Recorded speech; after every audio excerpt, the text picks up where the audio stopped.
इस्लाम की तालीम तो रहम व करम की तालीम है।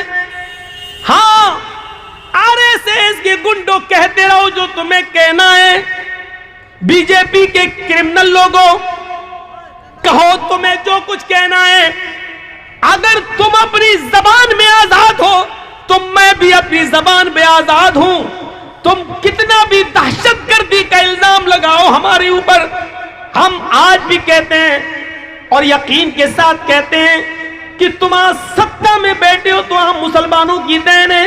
अगर तुमने इतना छेड़ा ना होता, तुमने हमें इतना बदनाम न किया होता, हमारी मस्जिदों को शहीद न किया होता, हम मुसलमानों की मॉब लिंचिंग न की होती, एक कौम के साथ इतनी नफरत का सुलूक अगर तुमने न किया होता तो आज तुम इख्तिदार में न होते, सत्ता में न होते।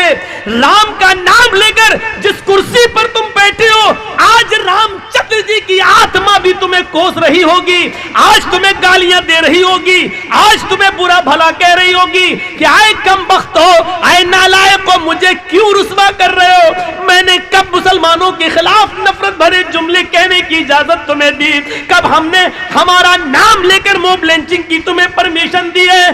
तुम क्यों हमें रुस्वा कर रहे हो? अल्लाह की कसम खाकर कहता हूं, रामचंद्र जी की आत्मा अगर जिंदा है और आत्मा है तो वो आज मोदी को भी गाली दे रही होगी, योगी को भी गाली दे रही होगी। जिस इस्लाम ने एक इंसान के कत्ल को पूरी मानवता और इंसानियत का कत्ल कहा हो, वो दहशतगर्द कैसे हो सकता है? मन कतल नफ्सन बिगैरि नफ्सिन औ फसादिन फकअन्नमा कतल अन्नास जमीआ।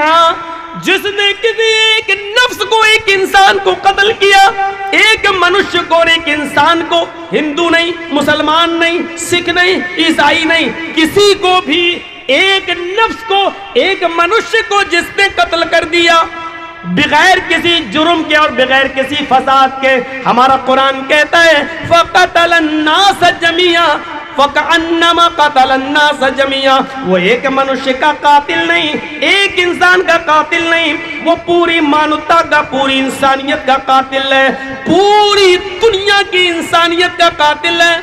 सुनो आरएसएस वालों, सुनो बीजेपी के गुंडों, सुनो सुनो, एक मनुष्य के कत्ल को पूरी मानवता और पूरी इंसानियत का कत्ल कह रहा हमारा कुरान, क्यों रुस्वा कर रहे हो?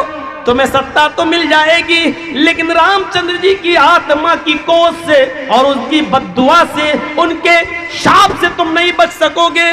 सुनो सुनो, एक इंसान के कत्ल को पूरी इंसानियत, एक मनुष्य के कत्ल को पूरी मानवता का कत्ल, एक इंसान के कत्ल को पूरी इंसानियत, पूरी दुनिया का कत्ल कह रहा है हमारा कुरान।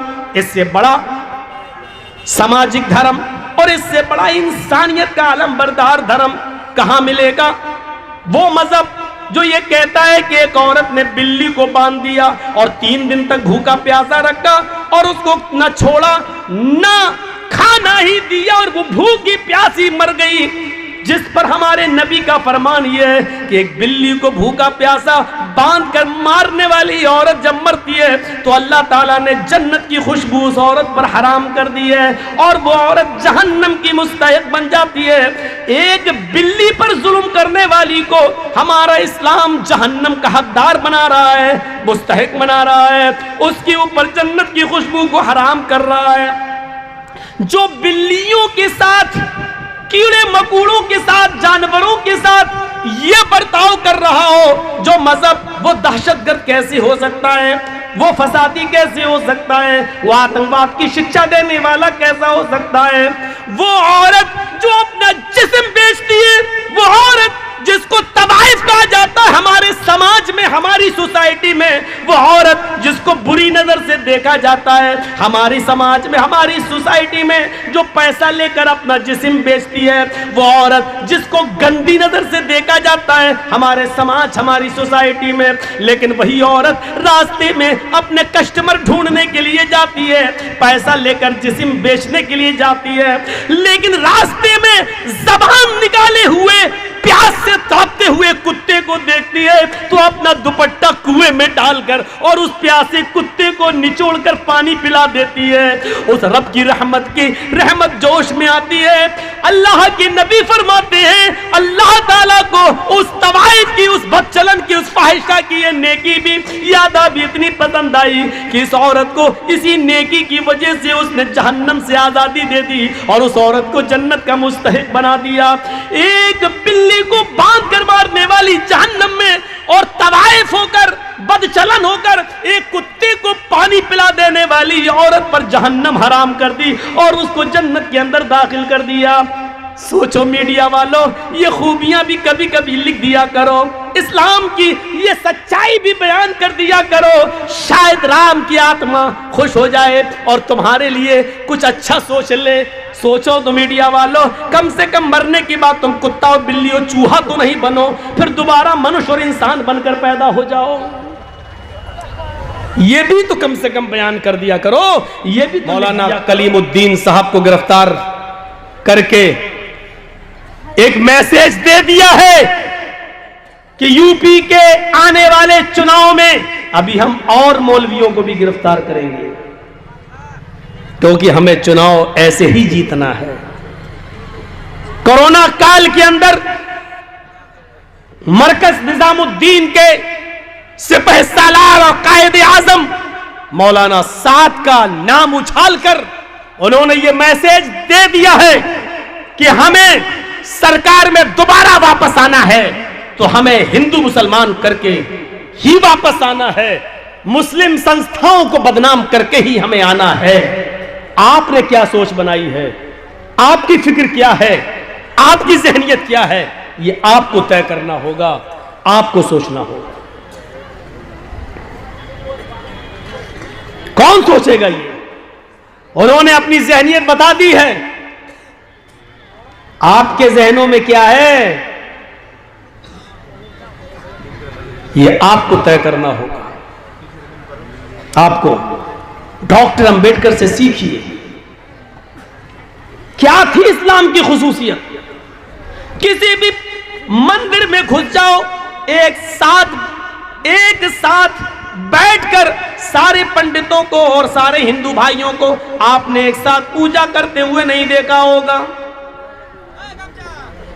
वो करने के लिए तैयार भी नहीं है।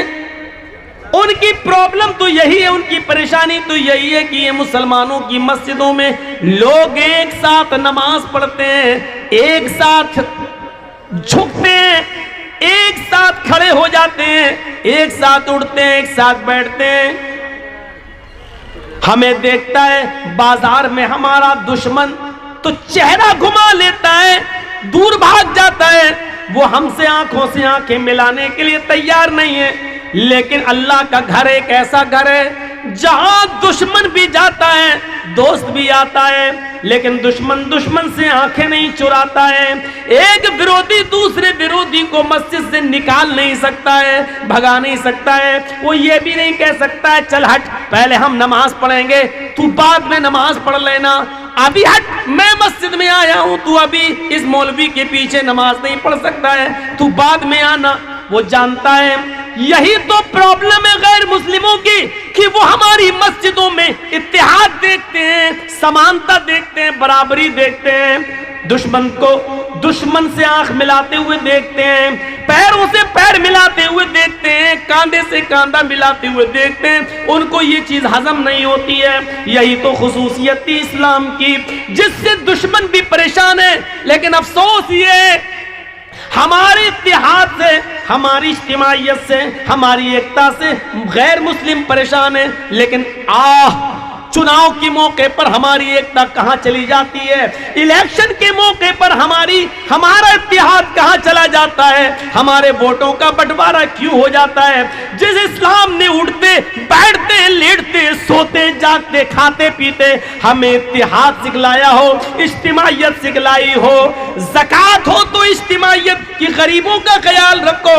नमाज हो तो इज्तिमाइयत कि सब आपस में एक दूसरे के साथ मिल जाओ, हज का मैदान हो तो इज्तिमाइयत की पूरी दुनिया का इंसान एक ही मैदान में जमा है। अरफात के मैदान में काला भी है, गोरा भी है, अमीर भी है, गरीब भी है, फकीर भी है, गनी भी है। लंबा भी है, छोटा भी है, ठिगना भी है, ऊंचा कद भी है। हर किस्म के लोग एक ही मैदान में जमा हो गए।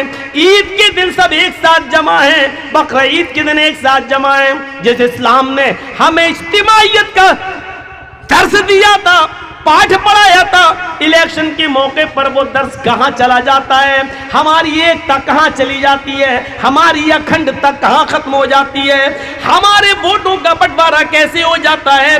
फिर जो हम नहीं चाहते वही चीज फिर वजूद में आ जाती है। सोचो, उन्होंने अपनी जहनियत का ऐलान कर दिया, अपनी मानसिकता बतला दी। तुम्हारी मानसिकता क्या है? गौर करो और सोचो।